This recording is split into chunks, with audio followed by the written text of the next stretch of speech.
Rumah tangga Advent, bagian kelima dari Mezbah Perkawinan. Pasal yang ke-15, Janji yang Suci. Maksud Allah kepada suami dan istri. Allah menjadikan seorang wanita dari seorang pria, menjadi teman dan penolong yang sejodoh kepada dia, menjadi sedaging dengan dia untuk menggembirakan dan memberanikan hati, serta memberkati dia. Pada dasarnya, ia menjadi penolong yang kuat bagi wanita itu. Semua orang yang memasuki ikatan perkawinan dengan maksud yang suci, maka suami hendak memperoleh cinta kasih yang murni dari hati seorang wanita.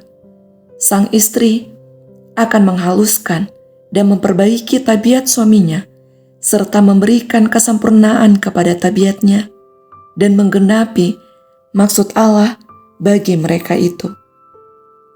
Kristus datang bukan hendak membinasakan peraturan ini, melainkan hendak memulihkannya kepada kesucian dan ketinggiannya yang semula. Dia datang hendak memulihkan peta batin Allah dalam diri manusia. Maka ia telah memulai pekerjaannya oleh meresmikan hubungan pernikahan. Kristus yang telah memberikan Hawa kepada Adam sebagai seorang penolong yang sejodoh ketika melakukan mujizat yang pertama pada suatu perjamuan nikah. Dalam ruangan perjamuan di mana sahabat-sahabat dan kaum keluarga bersukacita bersama-sama, Kristus telah mulai bekerja bagi umum. Dengan demikian, ia meresmikan perkawinan, mengakuinya sebagai suatu peraturan yang ia sendiri telah adakan. Ia telah tentukan supaya pria dan wanita bersatu dalam nikah yang suci, memeliharakan keluarga-keluarga yang anggota-anggotanya dimahkotai dengan kehormatan, harus dikenal sebagai anggota-anggota keluarga yang di surga. Tuhan Yesus menginginkan perkawinan yang berbahagia. Cinta ilahi yang berasal dari Kristus tidak pernah membinasakan cinta manusia, melainkan memasukkan kasih itu ke dalamnya. Olehnya, cinta manusia itu dihaluskan dan disucikan, ditinggikan, dan dimuliakan. Cinta manusia tidak pernah mengeluarkan buahnya yang indah hingga cinta itu dipersatukan dengan sifat ilahi, serta dilatih untuk bertumbuh ke arah surga. Yesus mau melihat perkawinan yang berbahagia, tempat bahagia yang menghangatkan. Sama seperti setiap karunia Allah yang baik, yang diamanatkan kepada pemeliharaan manusia, perkawinan itu telah diselewengkan oleh dosa, tetapi adalah maksud Injil untuk memulihkan kesucian dan keindahannya.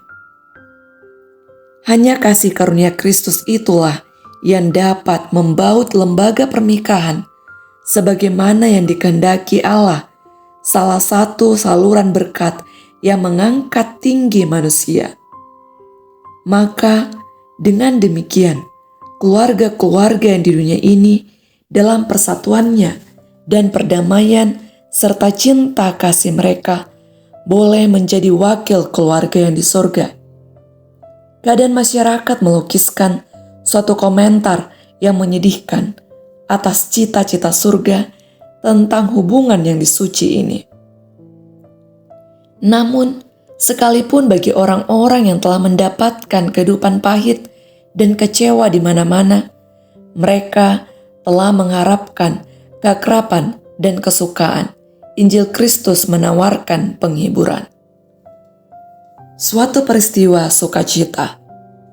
Kitab suci mengatakan bahwa baik Kristus maupun murid-muridnya telah diundang kepada pesta perkawinan di Kana.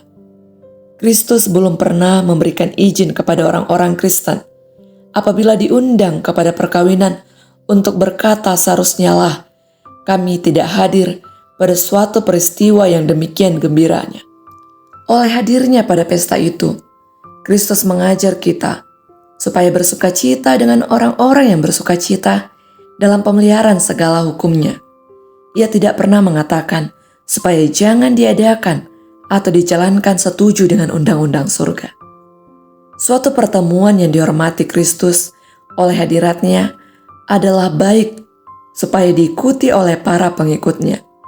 Setelah mengunjungi perjamuan ini, Kristus telah mengunjungi banyak yang lainnya, menyucikannya oleh hadiratnya serta pengajarannya. Pertunjukan, pemborosan, dan kegembiraan yang riuh tidak pantas pada pesta perkawinan. Upacara-upacara perkawinan telah dijadikan peristiwa pertunjukan, pemborosan, dan pemanjaan diri. Tetapi, kalau kedua belah pihak mengadakan persetujuan sesuai dengan kesederhanaan ajaran agama dan sebagaimana biasanya dan dilaksanakan atas persetujuan bersama, upacara itu dijalankan dengan tidak ada pertunjukan dan pemborosan, maka perkawinan yang terjadi pada dewasa ini tidak perlu bertentangan dengan kehendak Allah. Tidak ada alasan mengapa kita harus mengadakan arak-arak yang besar-besar atau pertunjukan, meskipun kedua belah pihak sangat cocok kepada satu dengan yang lain. Tampaknya tidaklah cocok buat saya oleh melihat upacara perkawinan yang digabungkan dengan kegembiraan yang riuh pikuk, gegap gempita yang sengat dibuat-buat. Tidak. Karena itu adalah suatu peraturan yang telah ditentukan oleh Allah yang harus dipandang dengan keaturan dan hikmat.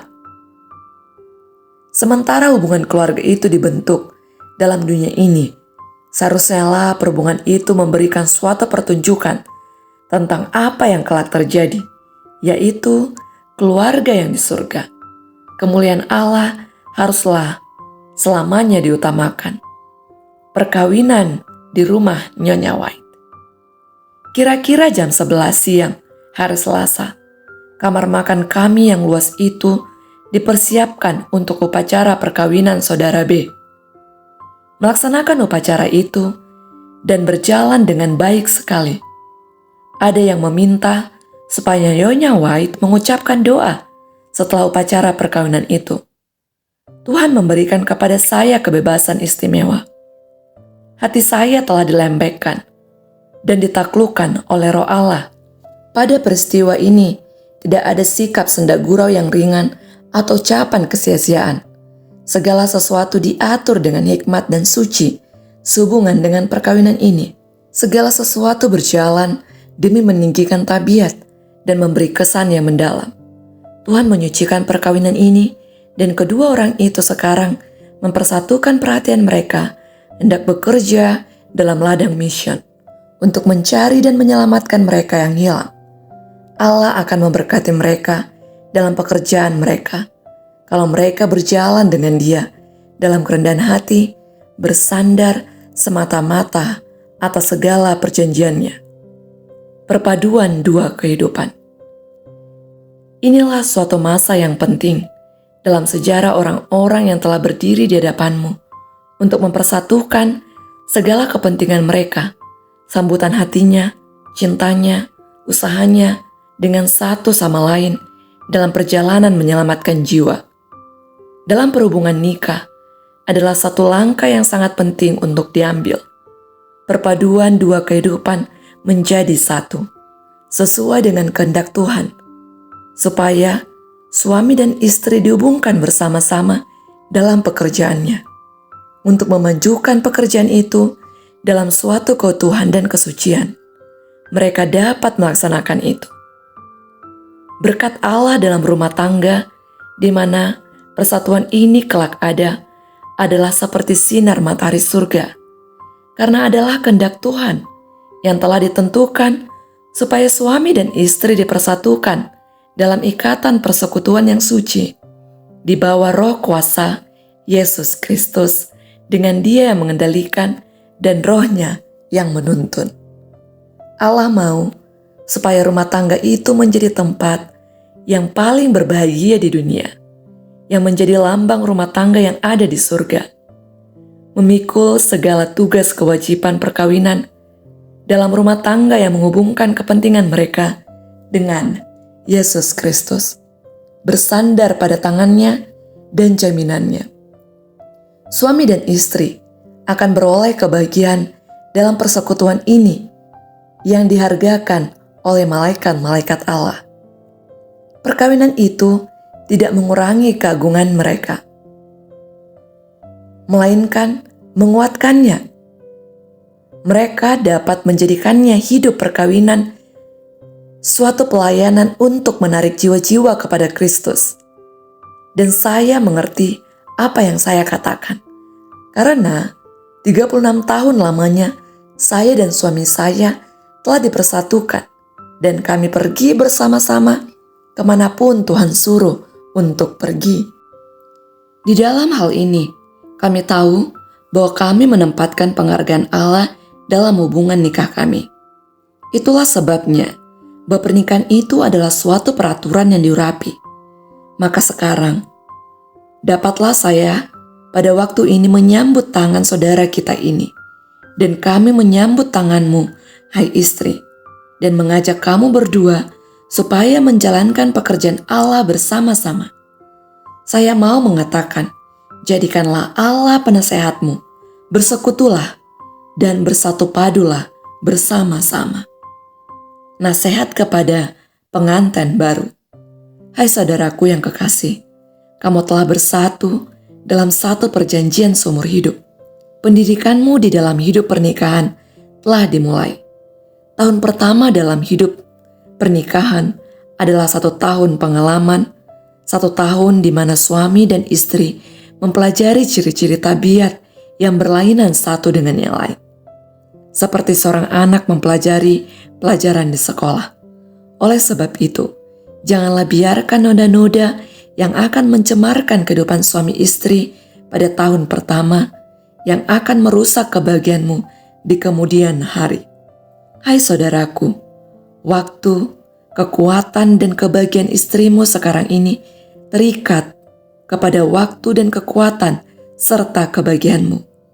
Pengaruhmu terhadap dia boleh membawa bau semerbak kepada kehidupan atau bau yang membawa kepada kematian. Berhati-hatilah supaya tidak merusak kehidupanmu.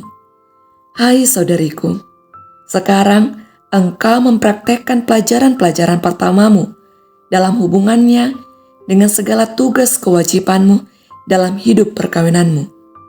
Pelajarilah dengan sungguh-sungguh dan setia segala pelajaran itu setiap hari. Berjaga-jagalah senantiasa supaya engkau membuangkan sifat mementingkan diri sendiri. Dalam persekutuanmu, segala cita-citamu, hidupmu hendaklah menyokong kepada kebahagiaan satu dengan yang lain. Haruslah masing-masing mendukung kebahagiaan yang lain. Inilah yang menjadi kehendak Allah terhadap kamu. Tetapi sementara kamu dipersatukan, janganlah ada seorang di antara kamu yang menghilangkan kepribadiannya. Allah adalah pemilik kepribadian itu. Olehnya, engkau akan mempertanyakan, apakah yang benar, apakah yang salah, bagaimanakah saya dapat menyelesaikan hasil karya saya yang terbaik. Satu janji di hadapan saksi-saksi sorga. Allah telah menentukan supaya ada cinta yang sempurna dan kerukunan di antara orang-orang yang memasuki perhubungan nikah. Biarlah pengantin perempuan dan pengantin pria di hadapan hadirat Allah serta sekalian alam perjanjian hendak mengasihi satu dengan yang lain sebagaimana Allah telah menentukan untuk melakukan yang demikian. Istri harus menghormati serta patuh kepada suaminya, dan suami harus mencintai dan mengasihi istrinya. Para pria dan wanita haruslah menyerahkan dirinya kembali kepada Allah pada permulaan kehidupan sebagai suami istri. Biarlah setiap seperti besi baja kepada sumpah perkawinan, menolak pemikiran, perkataan, atau perbuatan yang merusak daftar sejarahmu sebagai orang yang akan takut akan Allah dan menurut segala perintahnya.